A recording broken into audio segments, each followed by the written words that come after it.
और इस वक्त की बड़ी खबर मंदसौर से, जहां पर पूर्व सीएम कमलनाथ को काले झंडे दिखाए गए। भारतीय जनता युवा मोर्चा ने काले झंडे दिखाए।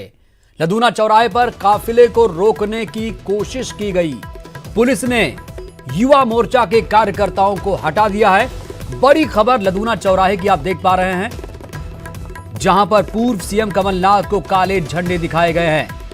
आपको बता दें, प्रचार के जंग में इस वक्त कूद चुके हैं कमलनाथ और आज मंदसौर के सीतामऊ में कार्यकर्ताओं में जोश भरने के लिए पहुंचे थे। तभी उसी दौरान भारतीय जनता युवा मोर्चा ने काले झंडे दिखाए।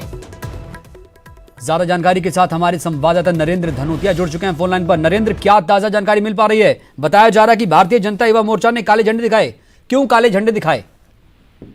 कमरुद्दीन जी, आज यहाँ पूर्व मुख्यमंत्री कमलनाथ का सीतामऊ में दौरा था और आज यहाँ पर वो कांग्रेस उम्मीदवार राजेश पाटीदार के पक्ष में एक चुनावी सभा को संबोधित करने आए थे। उन्होंने यहाँ पर कांग्रेस के कार्यकर्ताओं की भी बैठक ली थी और इसी दरमियान जब उनका काफिला हेलीपैड से सभा स्थल की ओर जा रहा था, उसी समय भारतीय जनता युवा मोर्चा के कार्यकर्ताओं ने उन्हें काले झंडे दिखाए।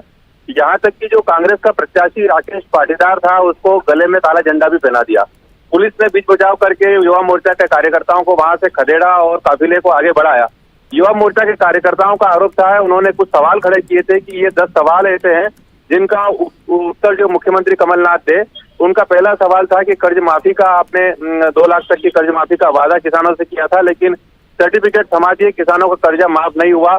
इस तरह से युवाओं को रोजगार देने की बात थी, जो युवाओं को रोजगार नहीं मिला। सवाल तभी खड़े होते हैं नरेंद्र, क्या ये तरीका सही है? क्या ये तरीका जायज है कि आपके सवाल का जवाब ना मिले तो आप काले झंडे दिखाएंगे? जी कमरुद्दीन, कहना चाहूंगा कि इससे पहले शिवराज सिंह चौहान का भी यहाँ पर दौरा था। उस समय भी कांग्रेस के कार्यकर्ताओं ने यहाँ पर मुख्यमंत्री के काफिले को घेरने की कोशिश की थी और काले झंडे दिखाने की कोशिश की थी, लेकिन पुलिस ने उनको वहां पर टोल नाके पे रोक दिया था। ये कुछ दिनों पहले जब शिवराज सिंह चौहान की सभा यहाँ पर हुई थी, उस दरमियान कांग्रेस के कार्यकर्ता भी ये चीज कर चुके थे और काले झंडे दिखाने की कोशिश कर चुके थे।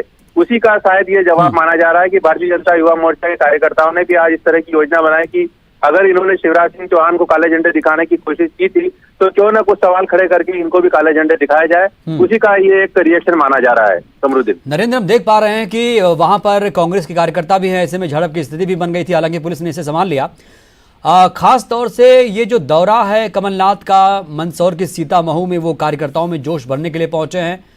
क्यों जरूरत पड़ी है कार्यकर्ताओं को इतना ज्यादा तरजीह देने की सीतामऊ में, नरेंद्र? इसमें सबसे महत्वपूर्ण बात यह है कि सबसे पहले हरदीप सिंह डंग ने ही कांग्रेस के विधायक की पद से इस्तीफा दिया था और कांग्रेस से इस्तीफा दिया था। उसी को लेकर के कमलनाथ ज्यादा फोकस इस सीट पर इन करना चाहते हैं कि किसी भी तरह से सुवासरा विधानसभा सीट कांग्रेस के कब्जे में ही रहना चाहिए, क्योंकि हरदीप सिंह डंग कांग्रेस के टिकट पर ही यहाँ से चुनाव लड़े थे और अब चूंकि भारतीय जनता पार्टी में जा चुके थे, इसलिए उन्होंने सुवासरा विधानसभा सीट को ही ज्यादा महत्व दिया है और यहाँ पर कांग्रेस के कार्यकर्ताओं में जोश भरा है। उन्होंने कार्यकर्ताओं को ये भी कहा है कि 15 साल का शासन और 15 महीने का शासन आप डिफरेंस देखिए और खुद निर्णय लीजिए कि शासन किसका अच्छा था।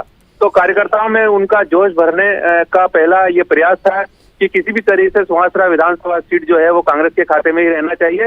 और जो हरदीप सिंह डंग के ऊपर उन्होंने आरोप लगाया कि इन्होंने कांग्रेस के साथ गद्दारी की है, कार्यकर्ताओं के साथ गद्दारी की है और जनता के साथ गद्दारी की है, इनको जनता जवाब दे और कांग्रेस के जो कार्यकर्ता है वो एकजुट होकर ये चुनाव लड़े। चलिए, बहुत बहुत शुक्रिया नरेंद्र धनोतिया आपका तमाम अपडेट, ताजा अपडेट पहुंचाने के लिए।